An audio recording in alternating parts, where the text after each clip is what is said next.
சந்தோஷம் சந்தோஷம் வாழ்க்கையின் பாதி பலம். சந்தோஷம் இல்லை என்றால் மனிதர்க்கு ஏது பலம்? புயல் மையம் கொண்டால் மழை மண்ணில் உண்டு. எந்த தீமைக்குள்ளும் சிறு நன்மை உண்டு. ஓ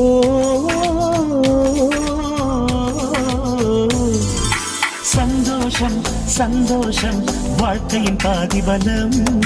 சந்தோஷம் இல்லை என்றால் மனிதர்க்கு ஏது பலம்? புயல் மையம் கொண்டால் மழை மண்ணில் உண்டு. எந்த தீமை கொள்ளும் சிறு நன்மை